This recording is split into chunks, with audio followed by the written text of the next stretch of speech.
223A. Undercover Carl. Phineas and Ferb create an anti-gravity machine. Carl is sent undercover to investigate the boys. Perry is sent out on a literal wild goose chase. Doofenshmirtz takes the blueprints to the anti-gravity machine for himself. I enjoyed seeing Monogram and Carl interact directly with Phineas and Ferb, and seeing Carl play on the anti-gravity device with them. That was pretty nice, but there's not much here that wows me. There's nothing wrong with the episode, it's just not my cup of tea. I do feel sort of weird that the idea of Phineas and Ferb being investigated by Alka being only an 11-minute episode though. Then again, I'm not really sure I'd want to see 22 minutes of that either. Oddly enough, I think my favorite plot is the Perry plot, simply for the sheer absurdity of it. So, because Perry is too close to Phineas and Ferb, they fear he might interfere with their probe, so Monogram sends Perry out on a wild goose chase to find a literal wild goose, specifically a rogue goose agent that's been missing for a very long time. To their shock of shocks, he ends up finding him and bringing him back. And after Monogram says Perry deserves a vacation more than him, but refuses to give it to him because evil never sleeps, Perry refuses to salute Monogram back. And that's probably the funniest scene in the whole episode for me. There's a neat montage, I guess, of Carl trying different disguises, but that's about it. And the Doof plot really isn't that engaging either. The entire plot is spent basically watching Doof try to get the plans for himself and go through various failures of getting it. To be fair, there is some good witty banter between him and Norm, but that only goes so far. I will admit it was funny seeing Norm get towed away, because apparently it's illegal to drive a robot with more than 2 axles without a license. What? Well, you know what? I don't care. I give this one 3 stars. It's fine for what it is, nothing bad. It's just really not anything that makes me rush back to this one first chance I get. 223B. Hip Hip Parade. Phineas and Ferb spice up the Tri-State Area Unification Day Parade. Buford plots to sabotage the event. Candace struggles to enjoy a day out with Linda while not giving in to the temptation to bust her brothers. Doofenshmirtz plots to create traffic jams with his duplicate-inator. This one is just dumb. I honestly don't care for this one very much. The Phineas and Ferb stuff is standard, and to be fair, the Buford stuff is sort of interesting, but only sort of. I didn't really care for his motivations, nor for the replacement nerd he got to help him. It was all just very tedious and uninteresting. Though to be fair, the song was kind of nice. Same really for the Doof plot. I think it's the best part of the episode, honestly, but only barely. There's not really many good jokes that I liked, except for maybe the Perry the Platypus balloon bit, but that's about it. And the worst of the 3 is definitely the Candace plot. Now, I will admit, I was sort of intrigued by the spin they try to put on this, where Linda actively tries to suppress Candace's busting tendencies. But number one, I thought this plot had a bit too much cynicism in it. The open bit where Linda makes Candace swear that she won't try to bust the boys comes off as just too mean. And honestly, the worst part about this is I can't enjoy the plot as much because I know that Candace is eventually going to fail. The only twist they really do is the mummy's curse thing, but that turned out to be a terrible and unfunny payoff, and it just casts an uncomfortable cloud over this one. I give this 2 stars. Honestly, I think what would have been hilarious is if they turned it on its head and made Linda the one who wanted to bust the boys during their day out, but Candace was the subdued one. Now, I know that would have kind of ruined the entire show arc unless they did a memory wipe of sorts, but it would have been one hell of a twist, that's for sure.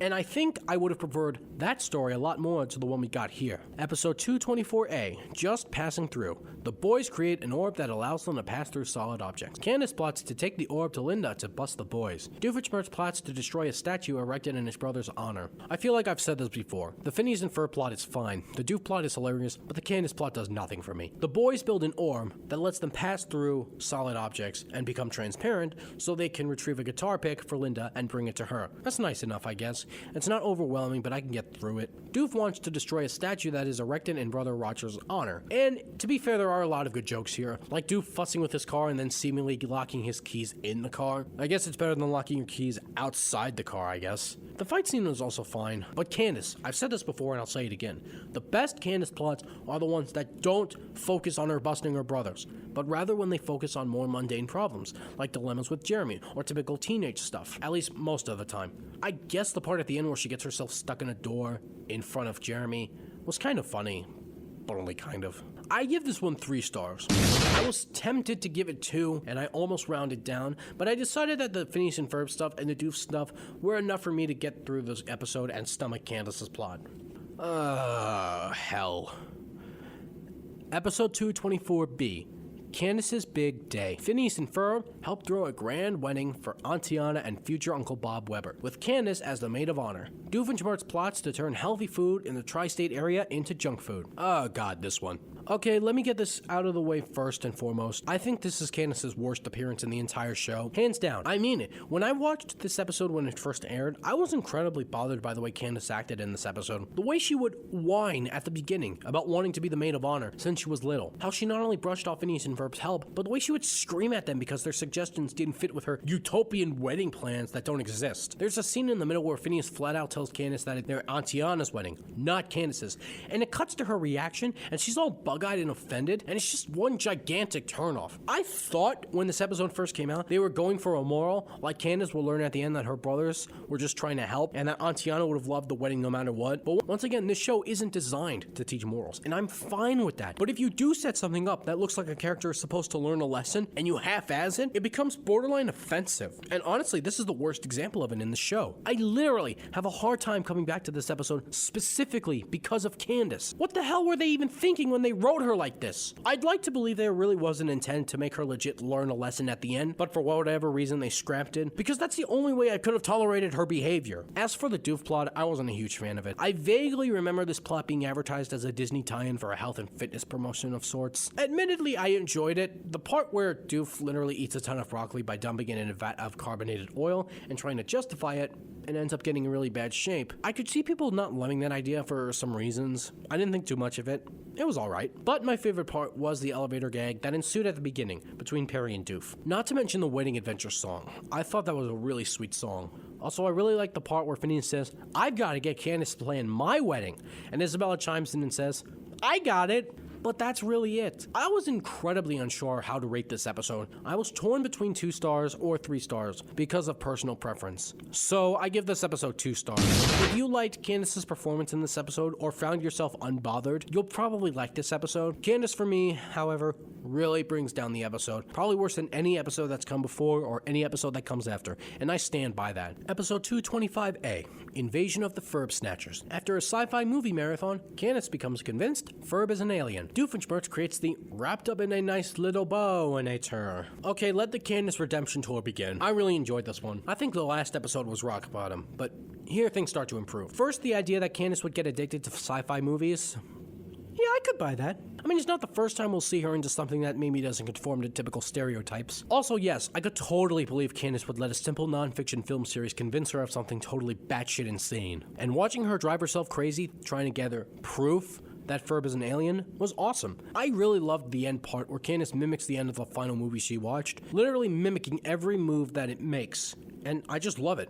I admit that some of it may be a cathartic love, in that after her horrid performance in the last episode, I liked Candace looking utterly humiliated and embarrassed, but it was a legitimately funny moment too. The Doof plot is really weird. So it starts with Perry disguised as an evil scientist and Doof showing off his wrapped in a nice little bow-inator and trying to sell it to him. Then Perry breaks out of his disguise and the fight ensues, and the inator goes haywire and starts shooting everywhere. It ends with Doof accidentally swallowing a box hit with the inator and the contents of said box breaking out inside of him and immobilizing him. Well, it was funny, but more of the what the hell kind of funny. Still, this episode was really good, and I do come back to this one very often. 4 stars. 225B.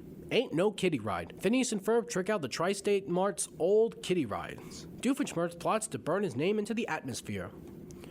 Let's get the elephant in the room out of the way first. See that fun fact? According to the Phineas and Ferb wiki, here was Doof's original line. And now here's the line that was re-recorded into the episode. I'm not entirely sure how I feel about this, simply because I'm very out of touch with issues like this. All I will say is, the original line doesn't specifically say anything that I thought would be considered offensive to aerosol companies, so I don't quite understand why they changed it. Also, the line has no effect on my opinion of the episode anyway, so let's just move forward. As for the episode itself, it's good. It's not flashy and overwhelming, but the stories are solid enough. So the boys trick out their old favorite kiddie rides.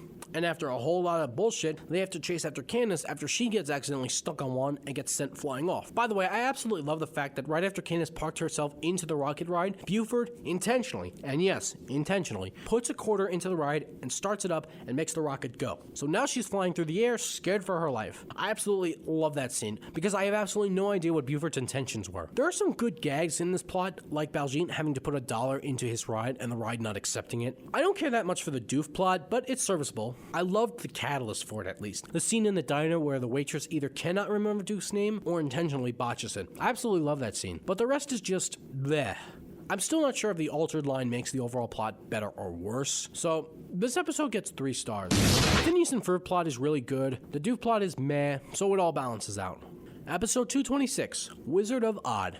While Phineas and Ferb are washing the house with a giant contraption, Candace becomes unconscious and dreams herself into the land of Oz. So this is the big Wizard of Oz parody of the series. I've got to say, even after all these years, it still holds up pretty darn well. It's not the greatest, but I like coming back to it. I actually like what they did for this episode. Considering what I've said in the past about how I feel about Candace busting centric episodes, that's saying a lot. But here's the thing, unlike most episodes, this time they actually and legitimately address Candace's busting obsession. The entire episode is focused on everyone around her in her dream, telling her to loosen up and have fun, especially Phineas and Ferb. But she refuses and chooses to stick to her goal of getting to the wizard to finally bust them. And the best part is actually that it's the wizard herself, played by Linda, who tells Candace that she needs to stop being so uptight and let herself have fun, because as she says, summer won't last forever. Now, while I am disappointed that there wasn't a legitimate change to her character after something like this, it was nice to see this thing in an episode for a change. Honestly, I don't even care that much for the Doof plot. He basically plays the Wicked Witch in this episode. And I will admit, the part where he gets crushed by Dorothy's house near the end was the funniest part of his plot,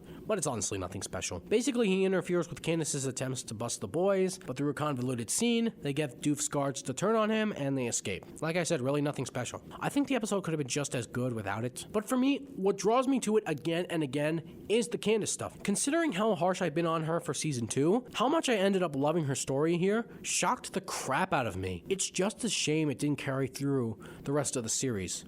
But whatever. This one gets 4 stars. I remember enjoying this a lot when it first came out, and it still holds up pretty well so many years later. If I had to make a significant complaint about the episode, it's this. I actually don't like the songs. At least not all of them. The best ones for me are Yellow Sidewalk and Red Rubber Boots. But the rest, they don't really do anything. But in a show that's done over 400 original songs, you're going to have a few that just don't work for you.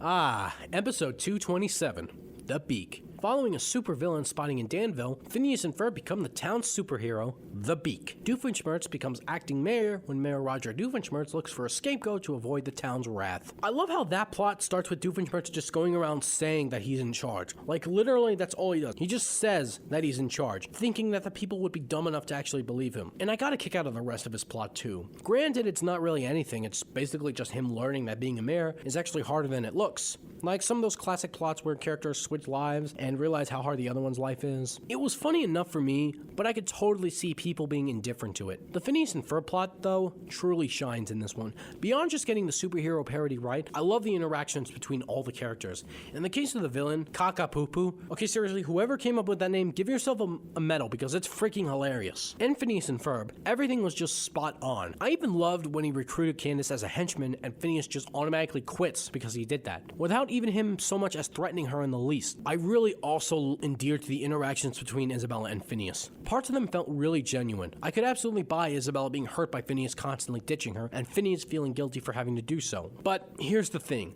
I don't quite buy the idea of Isabella not being able to guess that the Beak was Phineas and Ferb. Honestly, I think that would have been funnier if the roles were reversed, in that Isabella was the one recruited by Kaka-Poo-Poo, and Candace was the one who couldn't figure it out. I really don't know that it's more believable that Isabella was clueless, because she is a very smart cookie, and honestly, I never thought Candace was the brightest bulb. I don't know, it just feels weird that Isabella, after seeing everything Phineas and Ferb have done up to this point, couldn't put 2 and 2 together. But once again, I could still buy the raw emotion that they had during the various confrontational scenes. Honestly, the entire thing is just a joy to watch. So much so that I totally forgot at times Doof was even a part of the story. Or Candace for that matter. Her story is basically trying to bust them for being the town hero and deciding aligning with the villain was the best route to go. Once again, that's a dumb move and kind of a dick move. And again, it's why I don't entirely buy Isabella not being able to put 2 and 2 together. But whatever. Admittedly, the parts with her and Stacy being her henchmen were kind of amusing, especially when Stacy admits she lost Candace's bike. So on the whole, I give this one 5 stars.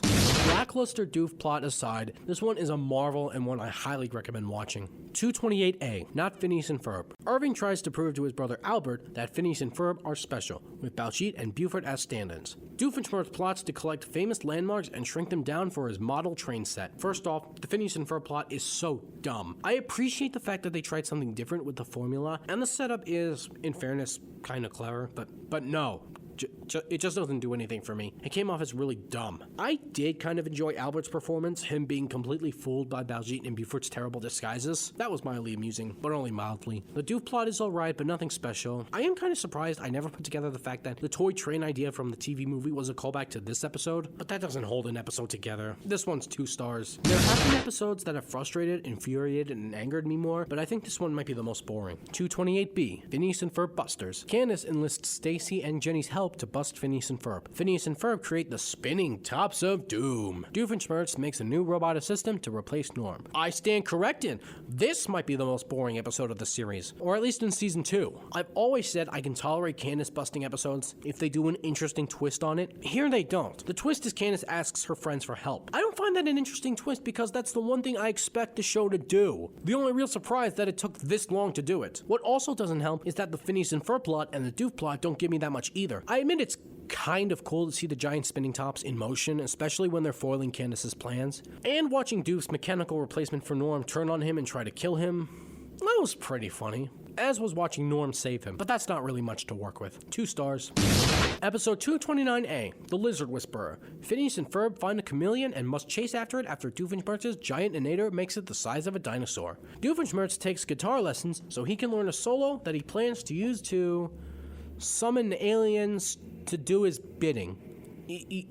No, just no. The Phineas and Ferb plot is very enjoyable, but the Doof plot is so freaking stupid, even for Doof standards. Like, I know aliens are a thing in the show, I know separate dimensions and universes are a thing in the show, but no.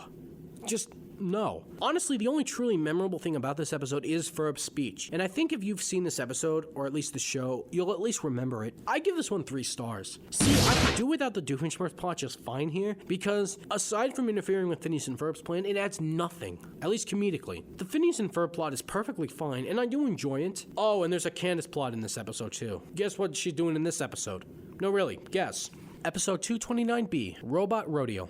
Phineas and Ferb build a robotic rodeo in the backyard. Candace tries to prove she can focus so she and Stacy can attend a concert. Doofenshmirtz enters in a nature creator competition. This episode's mostly forgettable on a personal standpoint, but from a technical standpoint, it's perfectly fine. 3 stars. Phineas and Ferb stuff is admittedly funny, especially with how they scheme to make the robot bulls go away at the end, and the Doofenshmirtz plot is actually pretty good. I like the idea of Doof entering a contest and after his compadres trap the Alka agents, including his own nemesis Perry, he schemes to help them escape solely to sabotage them so he can win the competition. Oh, and his prize was a balloon, which he names Balloony 2. But the Candace plot. Oh god, it's so insufferable. They want to go to a concert, but Stacy's mother wants her to go with someone more grounded and mature. In other words, not Candace. And their plan is to show her that Candace is grounded and mature. Spoilers, she's not. She's not really. But somehow, even after going into a busting range again, Dr. Hirano is somehow convinced that she is the right person to go with Stacy, and hoping she even rubs off on her a little. Because apparently ranting and raving like a lunatic, trying to get your brothers in trouble for just trying to have fun, makes you responsible. Also, the song at the end of the episode is one of the most random, out-of-nowhere things the show has ever done. I mean, it's a fine song in and of itself, but it has nothing to do with anything. Sure, they sort of segue into it by saying Isabel's hair got frizzied by the fog, but you didn't actually need it. Yep, it's a big delicate moment. 230A, The Secret of Success. Phineas and Ferb build an ATV powerful enough to withstand any terrain and building. Candace goes to a leadership seminar to learn the needed steps to bust her brothers. Doofenshmirtz hosts a telethon of evil. You ever see those episodes of your favorite show where the entire episode is fine, but it's the ending that fucks everything up? Yeah, that's what we have here. The Phineas and Ferb stuff is the highlight. I really like the scenes with the kids, and the ATV, and seeing it go through all the terrains and even onto the buildings. It was just nice to watch. Heck, I really didn't even mind the other 2 plots either. The Doof plot is stupid. I mean, it's a telethon that literally nobody's paying attention to. I mean, I know that's the joke, but it would have been nice to see something a little more. I even kind of liked the seminar. It was funny and it had its quirks. Note to self, if Stacy ever complains of insomnia, just take her to a boring seminar. I even didn't mind how they shoehorned Baljeet in. Although to be fair, I'd kind of expect him to go to things like this anyway in summer. No, what really ticks me off is the ending. The scene where Candace tries to bust the boys and Linda just automatically assumes that Candace drove a car home without an adult present. I mean, she did, but what makes this infraction the thing that pushes Linda over the edge? It was actually really fucking offensive seeing this unfold and then watch Candace go upstairs in frustration. I'm sorry, writers. I know Candace is technically in the wrong here, but that was a dick move. I try not to let these things affect my overall rating, but the ending really did bother me. I have to give this one 3 stars. Honestly, if they just rewrote the scene or changed it a little, I would have no problem giving it 4 stars or more. For me, it really does crush the episode. Hell, back when I didn't like Candace, I still didn't like this scene. Also, the end of the episode depicts the kid accidentally getting shot up to the moon by the vehicle's rocket mode. See, the next episode in production code is the Doof side of the moon. So I was kind of thinking that the sister episode would be about the kids getting stuck in space or something and having to find a way back. But no, that's not what they do. What do they do? Well, 230B, the Doof side of the moon. Phineas and Ferb build the world's tallest building. Candace teams up with Irving's brother Albert to bust the boys. Doofenshmirtz plots to rotate the moon so that the dark side faces Earth. So, yeah. This one is much better than its sister episode. Honestly, probably one of the most underrated episodes on the entire show.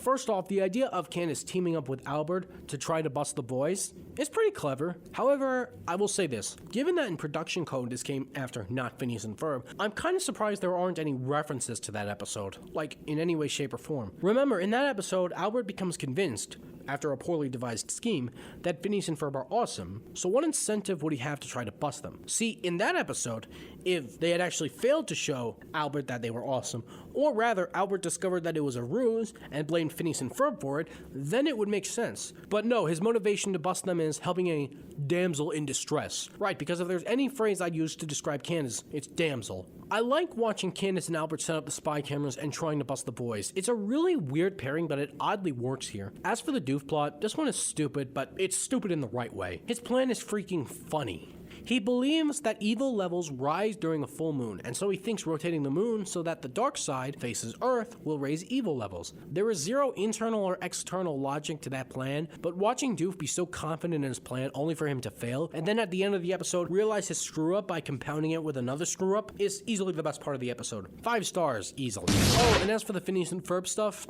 at this point what do you expect? The plot is simple, the musical number is catchy and enjoyable, and the stuff with Albert on the roller coaster ride is pretty great. Oh, and I really loved Irving's line when Albert tells him he gave Candace his nerd word, and Irving responds, "Your nerd word? But now you only have 2 left." Like, what the hell does that even mean?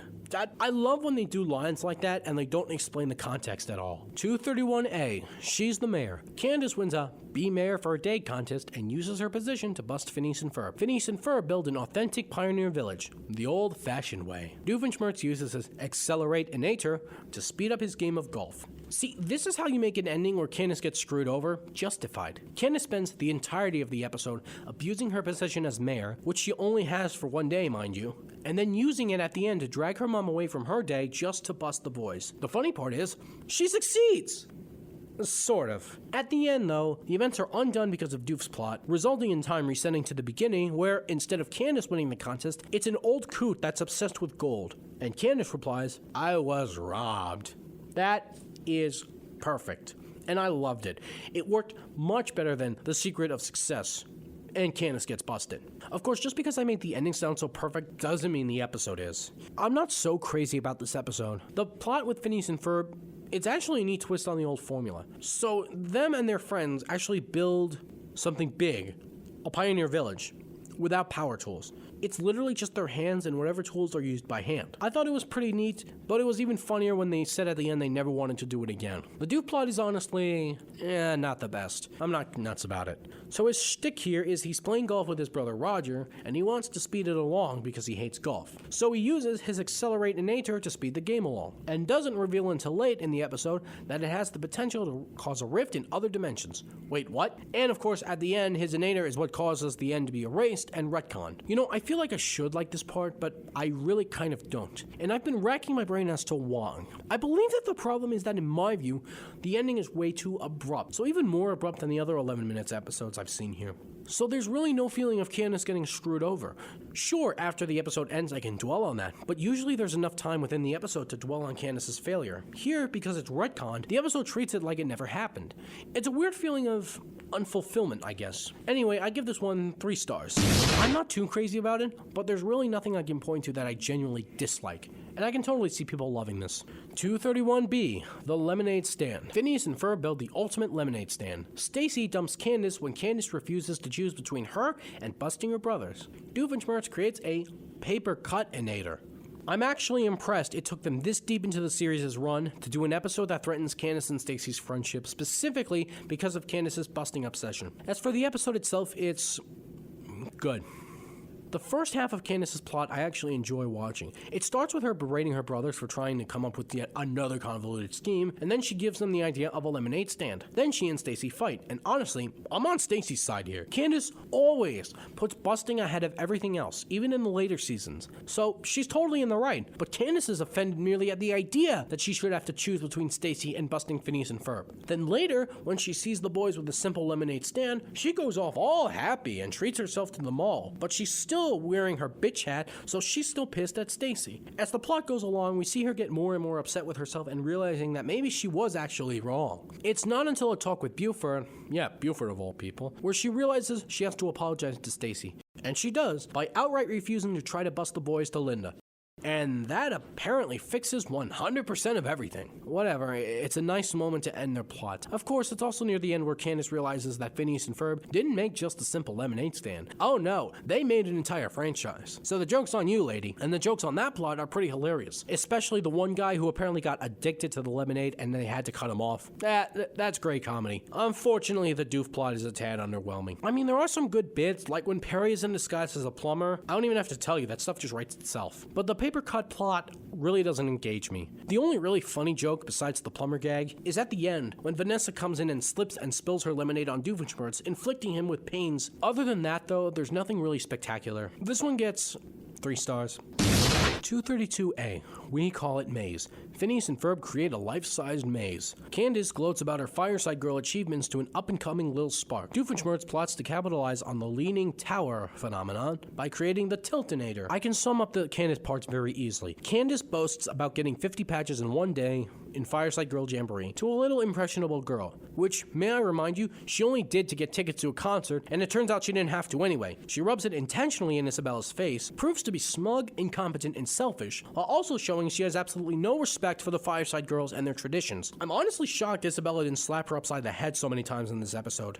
Oh, and she doesn't get punished for it. No, I don't consider her failing to bust the boys as punishment because that happens all the fucking time. The Phineas and Ferb stuff is pretty much what you'd expect, with a good joke here and there. And the Doof plot is stupid, but not enjoyably stupid. This one was just frustrating.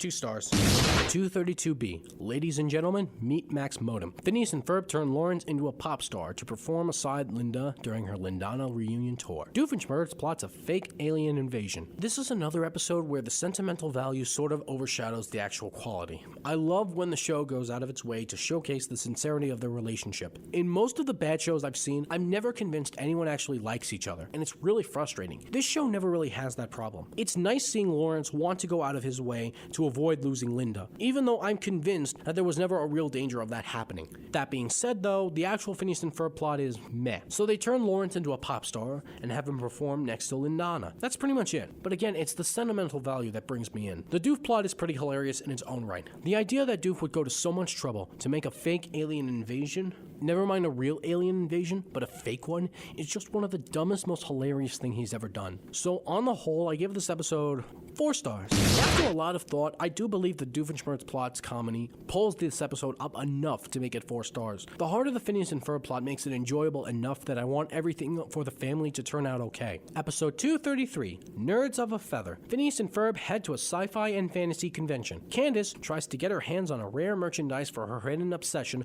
Ducky Momo. Doofenshmirtz holds hostage a TV executive and pitches him his TV show idea, Doof and Puss. I freaking love this episode. So much about it is wonderful. From the extremes they take the satire of fan conventions to the utter insanity of the climax.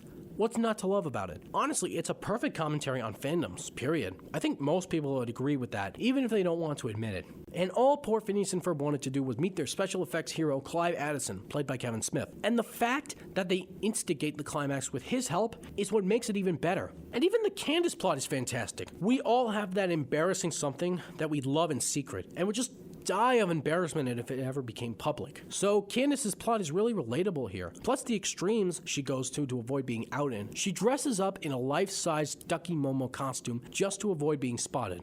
Heck, she even gets a great moment with Susie. Yeah, Susie, of all characters. My favorite part is at the end when the nerds are all praising her for resolving their conflict, and then she comes out as the Ducky Momo lover and they all mock her for it. Poor Candace. I actually felt sorry for her in this episode, and that was shocking that I actually felt sorry for her. But I think the best plot is the Doofenshmirtz plots. So he has this idea for a TV show, and his entire plot is basically his pitch for that show. It is some of the funniest stuff the show has ever done, hands down. I secretly hoped that this would have become the actual Phineas and Ferb spin-off. Alas, but still, it was amazing. Especially at the end when Doof actually comes within reach of his show getting picked up, only to rebuff the executive's suggestion that Perry gets a girlfriend. So later he's seen at home watching what the executive ultimately put to air, and it's basically a magic show with a woman and a guy in a platypus suit. And Doof flat out admits he should have sold out. That had me laughing for so much I nearly lost my voice. This episode is a real treat, guys. I really don't have any complaints about this episode. I really don't. 6 stars. I've forgotten how much I loved this episode, and watching it again all these years later has been a marvel. God bless this episode, really. Episode 234, Phineas and Ferb Hawaiian Vacation. The Flynn Fletchers take a trip to Hawaii. Okay, so this episode has a weird construction, in that it's technically 2 stories in this 22-minute block, but it's constantly promoted as a 22-minute episode. And it's not exactly like the Science Fair episodes or Bubble Boys / Isabella and the Temple of Sap either, where they were separate episodes in the same time frame, taking place in a different character's perspective. It's just weird, but whatever. So part 1 shows Candace trying to relax and not think about busting her brothers. And she actually succeeds. Yeah, for the majority of the second half of the first part, she's busy relaxing, and the task of exposing Phineas and Ferb's antics, this time hatching A primes and growing them to human size, is left to the hotel manager. Shock of all shocks, he fails, and Linda just sees him as a nut job. Because apparently Linda thinks everyone is the nut job. God knows how she'll react if she ever finds out that they were right. I didn't like this one as much as the second story, but it was still enjoyable enough, especially seeing Candace revel in the hotel manager's failures. As for the Doof story, well, in part 1, he makes a de-evolutioninator, and his plan is to de-evolve everyone in the tri-state area so he can apparently take control, because that's totally how it works. Of course he's foiled, and as a result, he is turned into a single-celled organism by Perry, which was pretty hilarious. The fight scene is freaking great too. It's just Perry and Doof trading evolution blows, as in they literally use the Inator to attack each other. It's pretty out there. Part 2 sees Candace find a necklace, and thinking that it brings her good luck, she takes it with her. That's followed by plenty of bad shit happening to her, making her think she's cursed. So she, Phineas, and Ferb try, and fail, several times to get rid of it, until she is told she must throw it into the volcano. Wata lata hui, in order to relieve herself of her bad luck. And then the big twist happens. Turns out her necklace isn't a bringer of luck, but rather an ornament of the restaurant that sits on top of the volcano. That's a funny twist. And it ends with her being stuck flipping endlessly on the escalator after she rejects what the necklace brings her, in this case a free dessert. Because karma, I guess. The Doof plot is tons funnier. After turning himself back into normal Doof, he becomes stranded on an island. Perry is also there, and Perry of course survives very well on the island, while Doof is terrible at survival. It ends with Doof stealing the boat Perry was going to build and going out onto the sea only to be swallowed by a whale who turns out to be an Alka agent. And then the episode ends. This is really funny. Every plot brings me new material to laugh at. So 5 stars, solidly. The format is weird, but that's like my only complaint. 235A, split personality. Phineas and Ferb create a molecular separator that hits Candace and splits her into 2 different personalities. Doofenshmirtz attempts to conquer his fear of high diving, using his look away Inator. I love the Phineas and Ferb / Candace stuff in this episode, and surprisingly enough, it was actually her busting personality that stole the show. I'm not entirely sure, but I think because it was so freaking over the top in this episode compared to past episodes. It's so ridiculously batshit insane that I can't help but laugh, especially her dinosaur-esque shriek in the middle of the episode. The parts with her romantic personality were pretty funny too. I especially love that quote over there. And there's a sweet moment at the end where Candace and Jeremy take a photo together and it comes out and they both look ugly. I really enjoyed these parts, and even though Phineas and Ferb don't contribute too much to it, they were still nice to have. The Doof plot, however, I didn't really care for that much. His story this time is that he has to overcome his high diving fear because his failure to do so as a child left him as an embarrassment in the eyes of his parents. Alright, fair enough, that backstory is kind of funny, but the actual story itself isn't all that interesting, other than people constantly calling him a schnitzel, but that's it. This one gets 4 stars. That's only on the strength of the Phineas and Ferb / Candace story. It more than makes up for the shortcomings of the Doof story. 235B.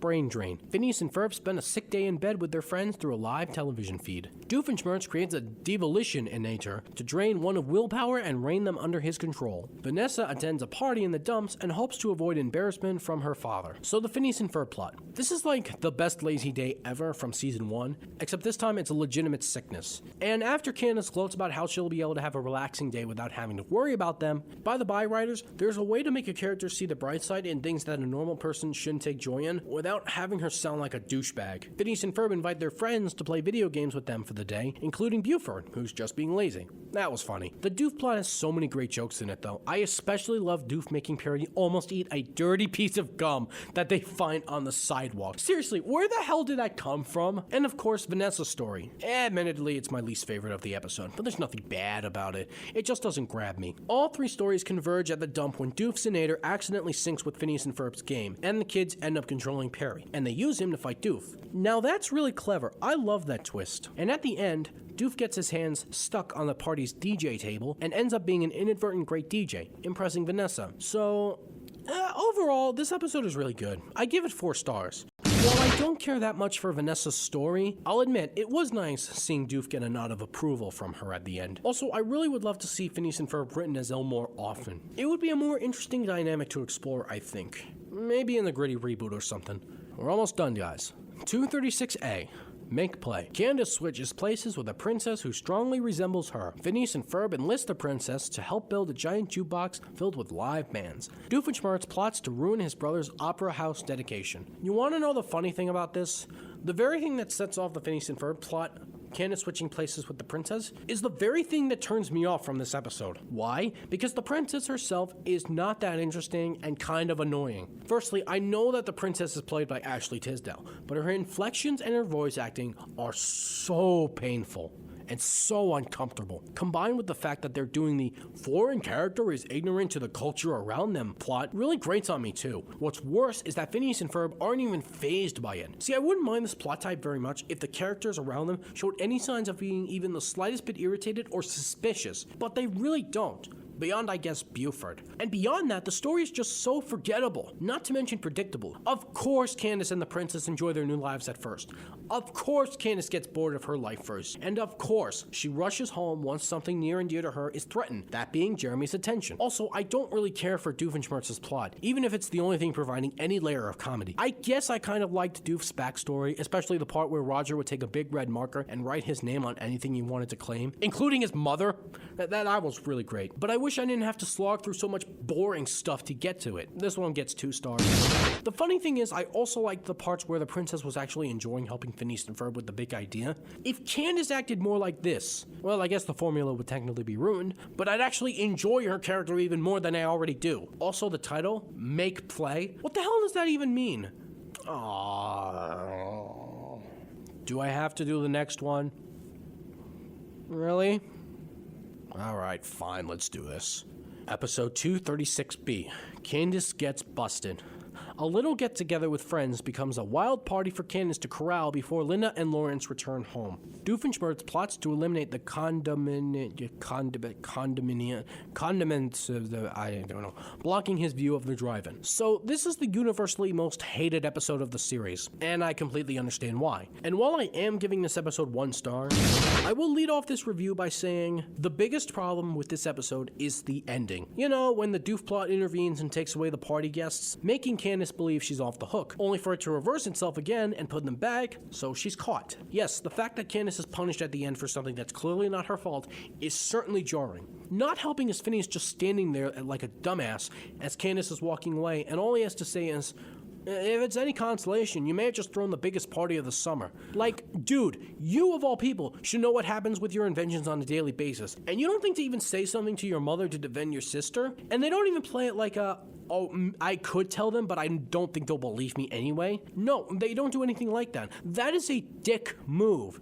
and in my opinion, absurdly out of character. This could have been cathartic if Candace had been like smug or arrogant, actively wanting to defy her parents because she thought she was above their rules or something, and showed no remorse for breaking the rules at all. But that's not what happens. You either needed to do that with her character, or cut out the ending part where the partygoers return and just end it at the part where they're taken away. Sure, the ending would be much more abrupt, but morally it would have been much better. Honestly, the ending, and I guess a little bit of the beginning, are what really dragged this episode down. You see, when you do a show that doesn't rely on characters being obnoxious or jerks to each other, you also need to be mindful of what plots you can use when dealing with specific morality. And speaking of the Doof plot, it's not even that funny. Firstly, we've seen this shtick before, him wanting to do something overly complex to solve a problem when a simple move would fix it. Now, it was funny in Elementary My Dear Stacy because we were talking moving the Big Ben from literally England to the tri-state area, thousands of miles apart from each other, or as I like to call it, exaggerated circumstances for enhanced comedy. Here, he's talking about a problem literally a mile or two away from him,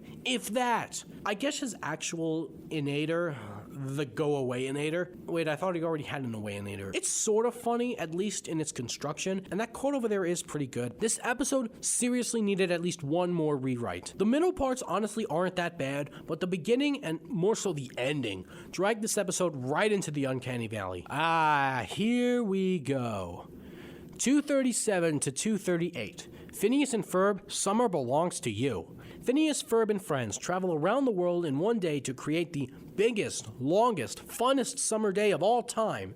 Doofenshmirtz takes a father-daughter trip to Tokyo. At long last, we have reached the first hour-long special of the series. The first of 7, as a matter of fact. As the first hour-long special, this one really holds up well, for the most part. So, Phineas and Ferb start the special by believing they haven't done all that much this summer. Yeah, they set their own standards pretty damn high. So for their biggest project ever, they decided to travel around the world, literally following the sun, to give themselves as much literal sunlight as possible, while also returning home before the sun sets on Danville. Now, Buford doubts that this can be accomplished.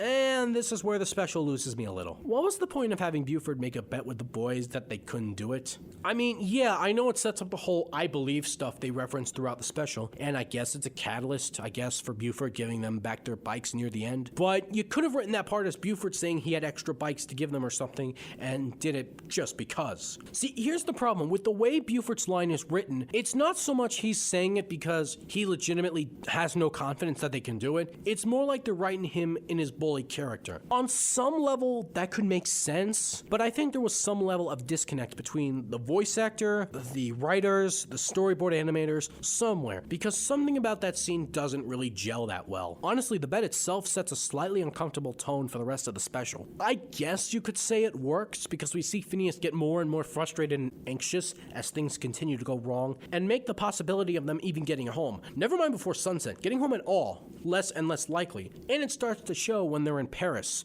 but you didn't really need it. I don't really feel like you needed it.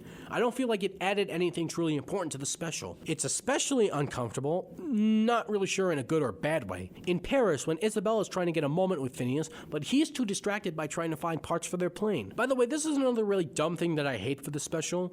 Did Isabella really think that she'd have time to get a moment with him? I mean, she of all people should know that Phineas doesn't want to lose the bet. If you recall, the stakes were that if Phineas and Ferb lost, they had to stop doing big ideas and admit that they were bound by the laws of physics, and admit that summer wasn't what they make of it. And yet that's what makes her so frustrated. I mean, when I first watched this all those years ago, I was actually frustrated for her, and sort of turned against Phineas in that regard. Watching it now, well, it's still a little frustrating, and her solo is gorgeous. But I'm a little more on Phineas's side. But only a little. That doesn't mean I'm happy with his behavior, or that he's less of a prick for essentially blowing her off. But when you put their motivations into proper context, it's easy to understand his standpoint as well. And the show, not just the special, has this little problem, especially later on, that it never makes Isabella actually consider Phineas's perspective on things. This is going to become a major problem for a future episode.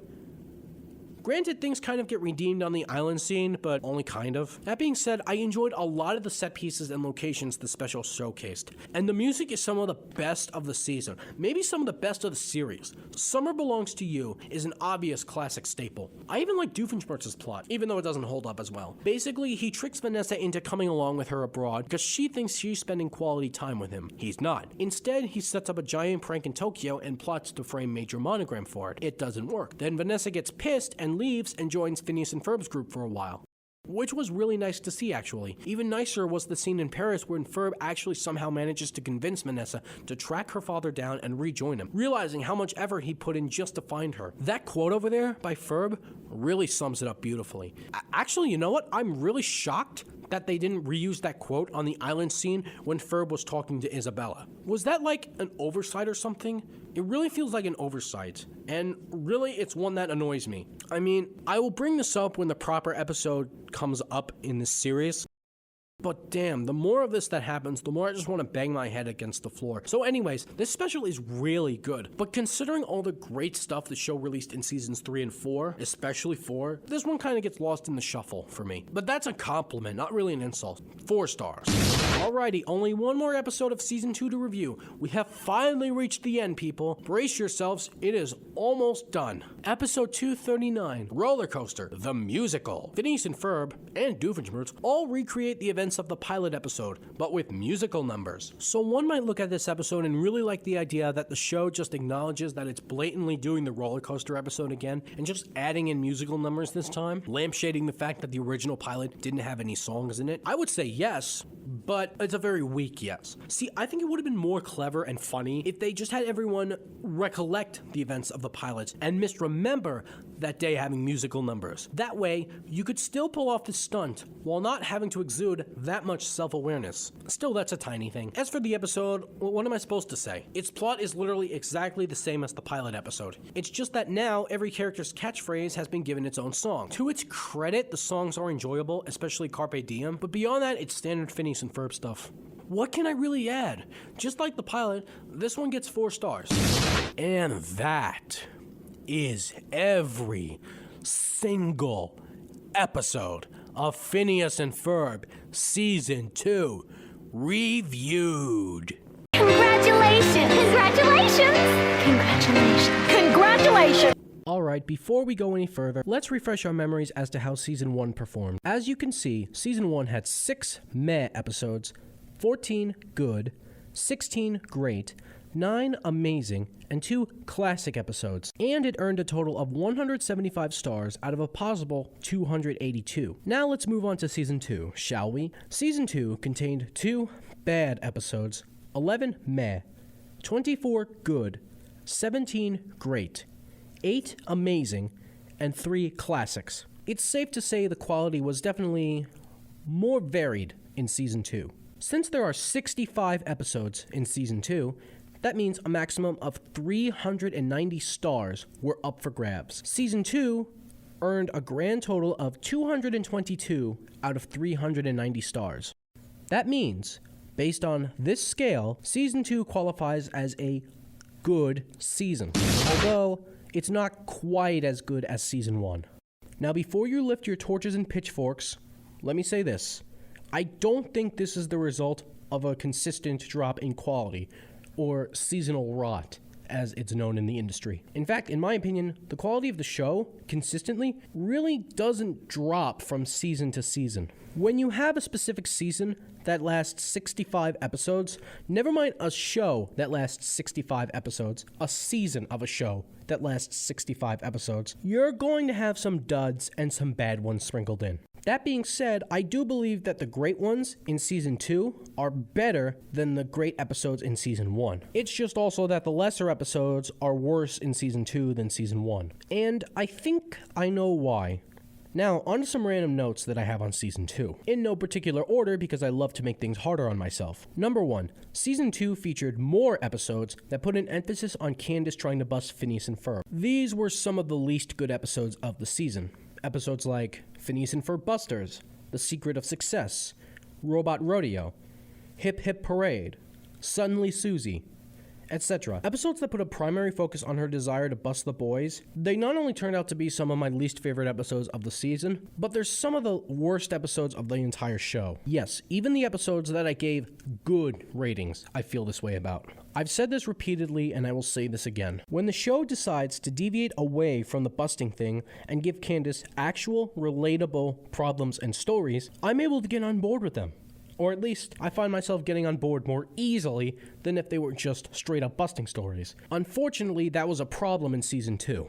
Number 2. Candace's behavior was much more obnoxious and much less tolerable in Season 2 than in Season 1. Not just to the characters around her, but to the audience as well. I'm still unable to tell if this was an intentional thing that the show did, or if it was just them slipping out of what made the character tolerable in the first place. Like I've said, the problem corrects itself in Season 3, and I am very, very glad that it corrects itself, because it turned me off to a lot of the episodes in this season. Episodes like No More Bunny Business, Thaddeus and Thor, Candace's Big Day, etc. Number 3. The majority of Season 2 episodes premiered first on Disney XD before they premiered on Disney Channel. I have no idea why. This was long before Disney rebranded its TV networks to have Disney Channel focus on live-action crap and XD focus more on animation. Number 4. Candace and Jeremy officially become boyfriend and girlfriend in Phineas and Ferb Summer Belongs to You. Now I'm saying it here just in case I neglect to mention it in the actual review of the episode.